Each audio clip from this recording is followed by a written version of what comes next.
Hello everyone, I'm your host Rosie and you're listening to My Intrusive Thoughts. Welcome to another episode.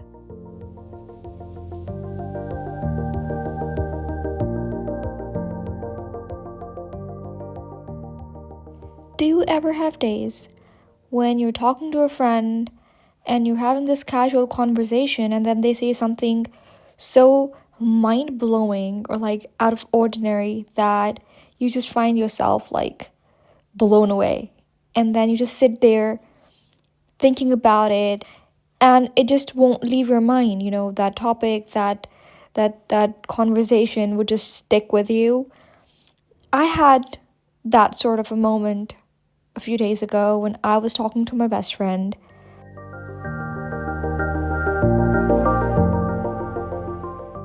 I think I've explained this on this podcast before. Me and my best friends, we all live in different continents, right? And so the time zones are, oh God, a pain in the neck. And we usually don't get enough time to talk regularly. And so whenever we do talk, we literally have to kind of rush through a recap of months of stuff that has happened on end. And it can get tiring. But then, a lot of times during those conversations, those long ass yapping, there's just some things that would just stick with you, right? Obviously, best friends do. We have a lot of random things to talk about and then a lot of things to ruminate about and reminisce about, whatever. So we were having one of those kind of conversations and she said something that really stuck with me. And it has kind of weighed on my mind so much that I just felt like I need to talk about it here. So we were having that sort of conversation and just talking about our everyday routine and everything. And then she suddenly says that, she feels guilty for not being able to give her best. And so I inquire, what do you mean by that? And then she talks about how she is married, so she has her husband, her in-laws, and then she has her own parents, her own family, siblings, and everything. And then she has work, and then she has school and everything. So she was talking about how she feels like she's not being able to, perform in every aspect of life. And as a third person, you would think that it is okay. It's just human nature, You can't always expect to be present at all times for everyone in your life. And yeah, you should just give yourself enough credit that you're trying your best. And that should be it. But being her best friend, I knew that, it was rooted deeper. And there were no words that could kind of shake her off from this feeling. And as I sat with that sort of conversation in my head, I realized that it was not just her that felt that way. Surprisingly enough, I feel like I've been through that guilt a lot of times myself. And I don't have a husband, I don't have in-laws. I have a pretty simple life, okay? I'm a pretty simple gal. I don't have a lot of friends. I don't have a lot of hobbies, whatever. I have a very, structured, minimalist cycle and life. And so with that being said, I still feel like I have not been able to perform and to be there for people and, be enough for people around me on multiple occasions. And that says a lot. Because if a person like me who has absolute minimum contact with the world at any given time, except for when I'm at the hospital, obviously I can't really do much about that. I have to be a people's person, but otherwise I'm just a very introverted, in my own zone kind of person, in my own room, doing my own thing kind of person. So I figured that there has to be more to this feeling of guilt, of this emotion, of this state of being. And yes, when I searched about it, I realized that there's been research is done on this whole idea. And I think a paper penned it as the woman guilt syndrome. And at first I was like, that's overgeneralizing it. But as I read through the articles and news reports and interviews with different psychologists and researchers and neuroscientists, I realized that yes, there is a lot of literature available about how this works and why this is the way it is.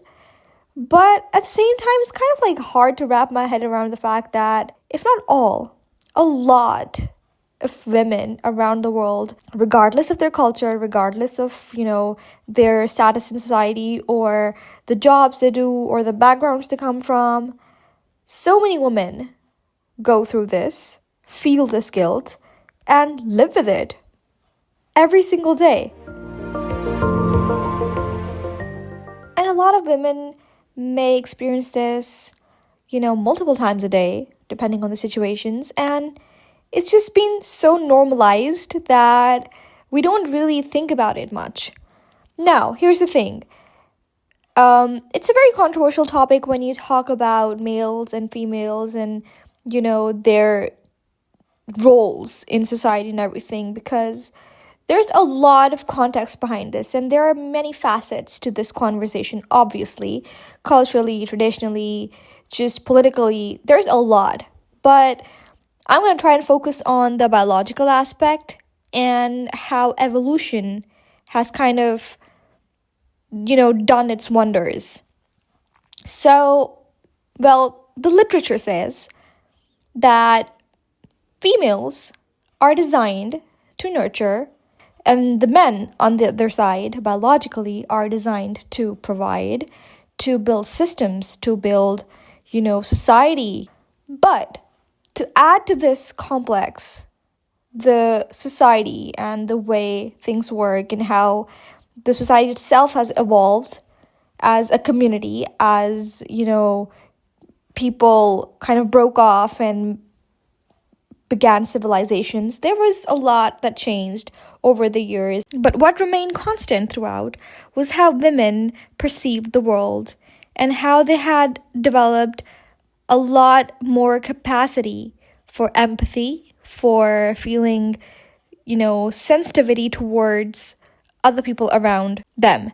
And it just goes to show with different researches that have been done on different age groups. And, surprisingly enough, I was reading about this one Spanish research that they did on a couple different people from different age groups, like teenagers and then middle-aged people and then old people. And they were trying to compare how much guilt both factions feel. And they realized that in both the teenagers and the middle-aged people, the ratio of females perceiving guilt and feeling that guilt every day was much more than males.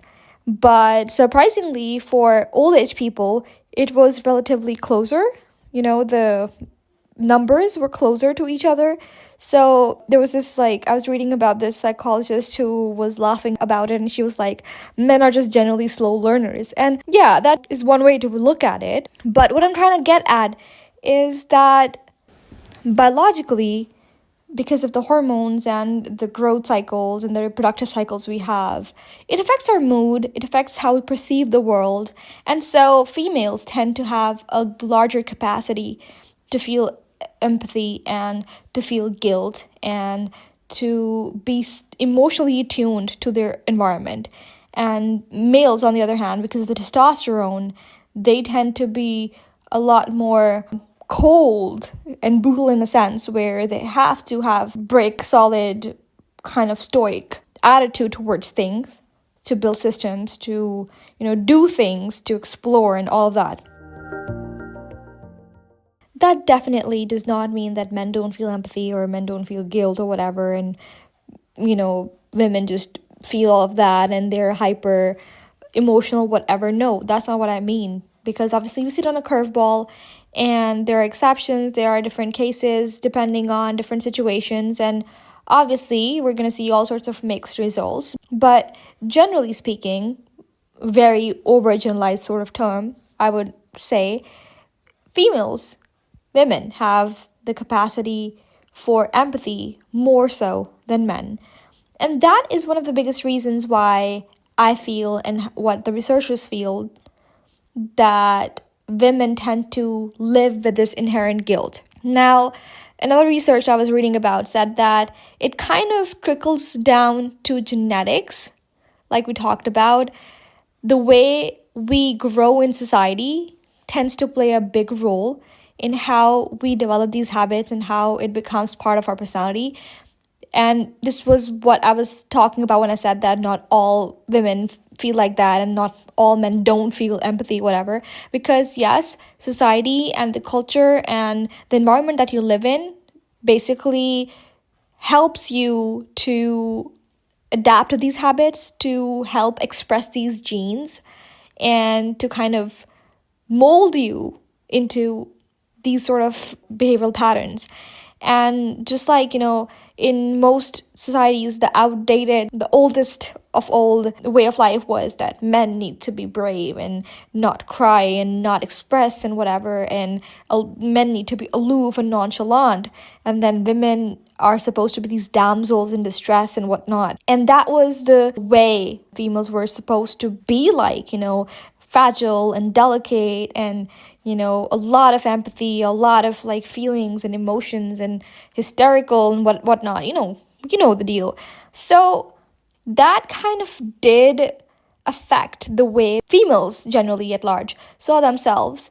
And this was how they would act, and this would over time become part of their personalities. And when you look at it from an evolutionary sort of way, if you're going to behave like that, a certain, community is going to behave like that, they are ultimately going to transfer that to the next generations. And that is exactly what happened.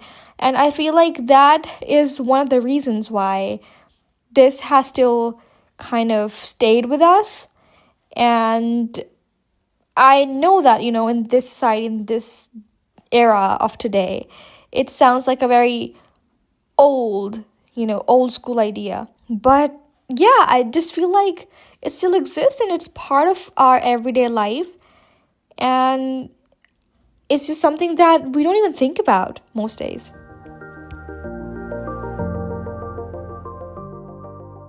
Just a quick side note, I don't know why I feel like every time I take a break while recording, it's like I'm actually panting, even though I'm sitting in my bed, all cozy with my cup of tea and, my iPad and my microphone and everything. But I feel like I've just run a marathon. I don't know what it is, but I'm winded right now talking. I don't know what is happening with me.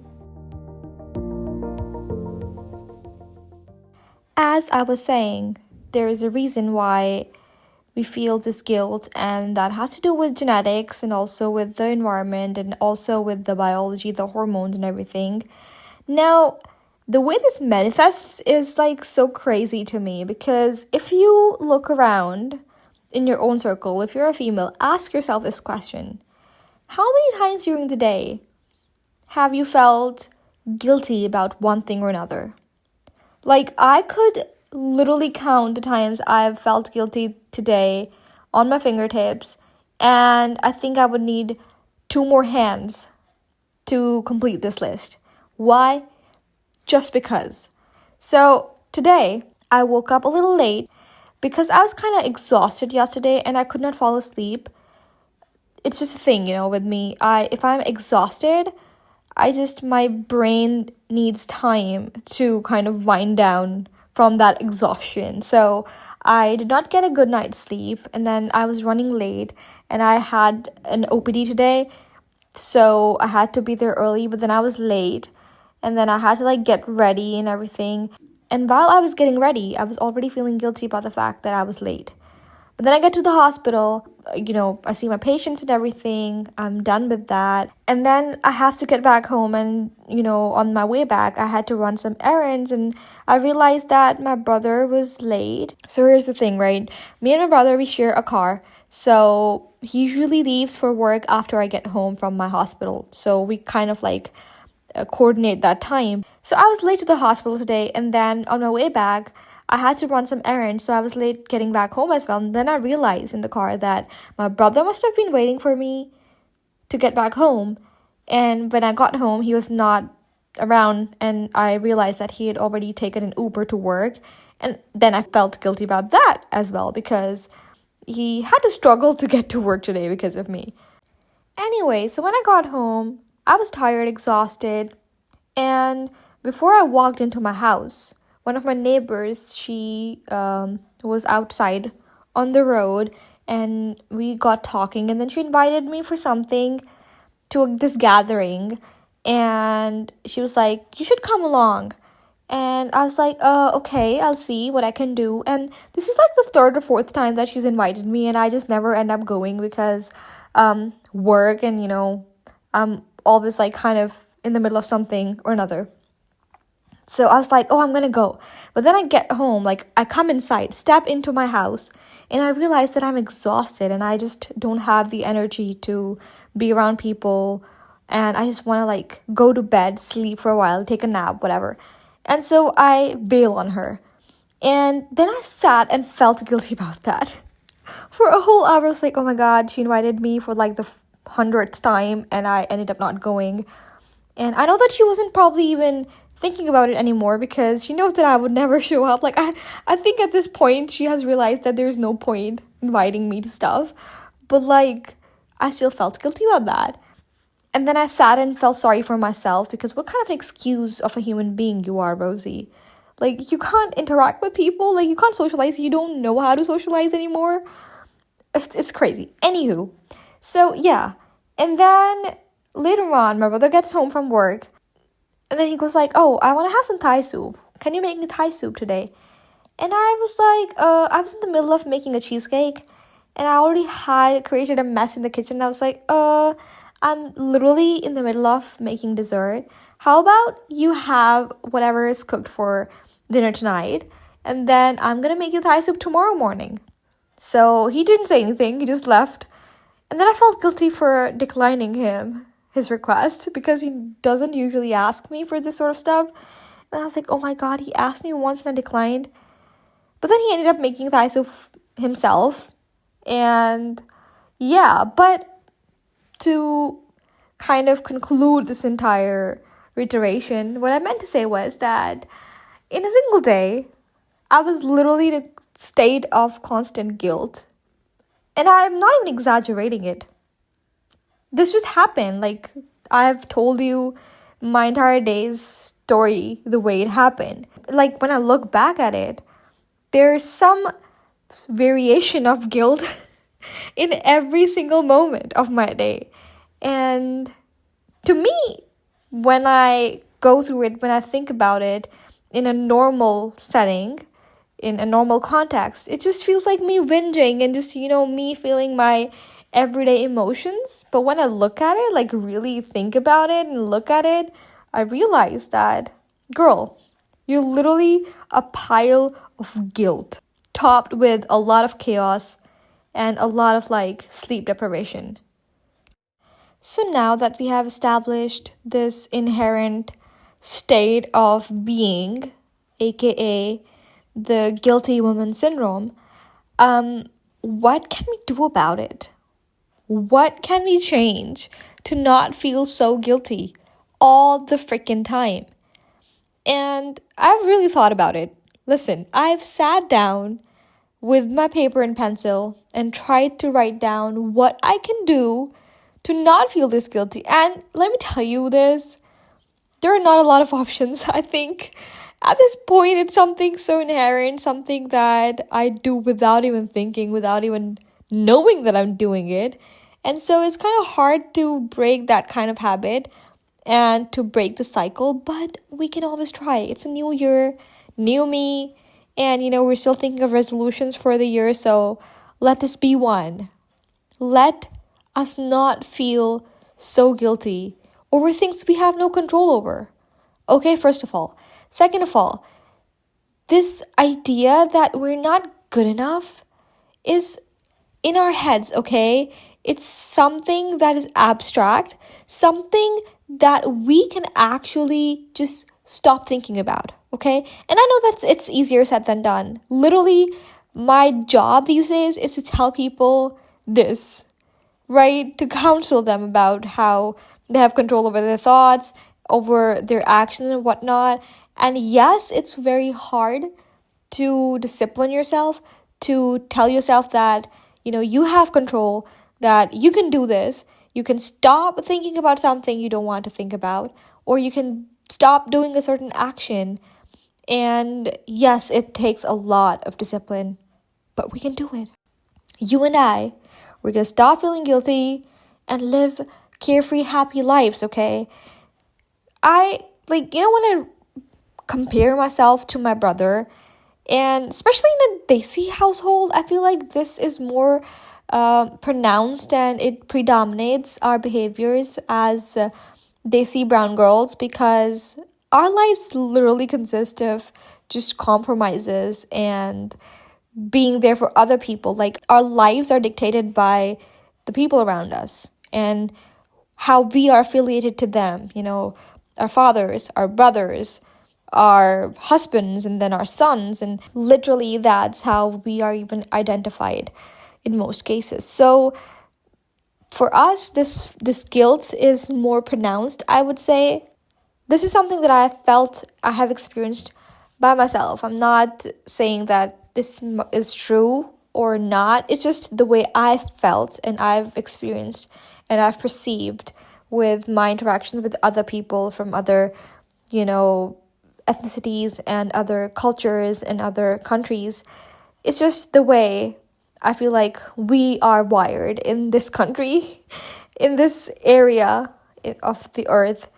And so I feel like we, Desi women, are just so much more prone to feeling this guilt all the time. And I feel like the most surprised I was about this whole thing actually existing beyond my own comprehension and beyond my own experience was when my mother talked about this. And she's the kind of person who is a boss lady, okay? I've watched her struggle, work, home life, personal life, professional life, all of it tremendously. Like, she is such a queen, okay, for doing all of this stuff. And I've never heard her complain or never felt that she was lacking in any space. She commands the room she walks in, okay? She's that kind of presence. She has that kind of aura. And she is in the education, field. So she's a teacher. So she knows how to catch and grab your attention. And yeah, so for her to admit feeling guilty or feeling like she's not good enough or she hasn't given her best at any point in life, it's just mind-boggling to me. Because, she has done such a great job with everything in her life. Her studies, her marriage, us kids, raising us. We were a handful, okay? We were 4, and it was chaos, and we're kind of, close in ages. So, at one point, our house was like a circus, right? One kid is hanging off the ceiling. One kid is, jumping into a pot of boiling hot water. One kid just kind of fell off their bikes and now their toe is bleeding. So yeah, she went through all of that, plus maintained a job, plus, gave time to her marriage, and then her in-laws, her own family, her own siblings. She was a superwoman through and through. Still is. So for her to, feel that guilt is, I was like, when I think about it, I'm like, if you analyze your life, your perspective should be, whoa, I've juggled so much. And I've done such a great job. Look at you all. You're alive. Wow, you're in one piece, all 4 of you. That would be me, okay? But no, that's not the case. Because I know that if I were in her shoes, I would not be thinking the way I want my mom to think. Because I know I too would be feeling like I've not done enough, not given enough, and I've been a bad daughter or a bad mother or a bad wife, whatever it is. In whatever capacity I feel like I can shove that guilt in, I will. And we need to stop that, okay? Girls, ladies, we need to stop feeling guilty and we need to stop feeling bad and like we're not enough. we are doing our best. God knows we're doing our best, okay, every single day. And yes, sometimes it's not enough. Sometimes we fall short of our own expectations. And that is the problem. We set those bars so high that even we can't cross them. So we need to have realistic expectations from ourselves before we even begin to expect things from others. Because if we're going to beat down on ourselves, if we're going to be harsh on ourselves, who is going to be there for us? And it's high time we all realize this, okay? It's high time, and I'm directing this at myself as well as I say this, because I need to understand this as well. I can't always be perfect. And I think it comes from this idea of being perfect. It comes from the idea of being able to do everything in life perfectly. At least for me it is. And that's where this stems from.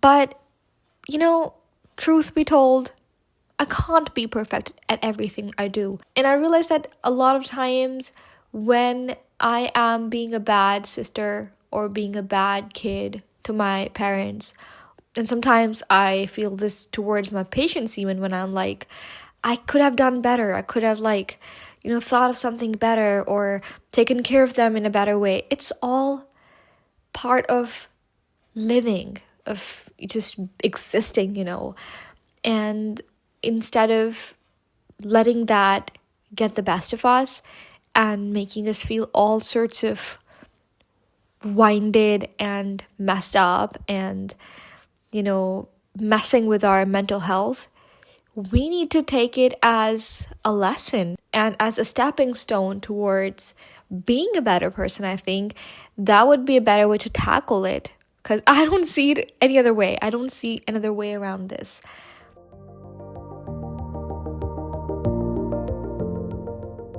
In any case, those articles that I read really opened my eyes towards the idea. And you know what? Here's another example. I have two brothers, right? And me and my youngest brother, we have similar interests and kind of similar personalities as well, I would say. And so the kind of shit that I've done, he probably has done it and more. And the way I react to things and the way he reacts to the same thing is so vastly different. I remember this one time I went out and somehow, I had my car parked in a parking lot, right? And it was so congested that a car just, whizzed past my car and scratched it. It felt like somebody had keyed my car, okay? It was that bad. And I got home and I was, baffled by the entire situation because I had it parked in a freaking parking lot and somebody just kind of, ran my car over with their own, and it was bad. And I was panicking and I was like, oh my God, I took the car out and now I have it scratched, and oh my God, everyone's gonna be so mad at me. I am such a bad driver, whatever, blah, blah, blah. And I was just literally freaked out, okay? And then my brother comes home. He looks at the car and he's like, oh, what happened here?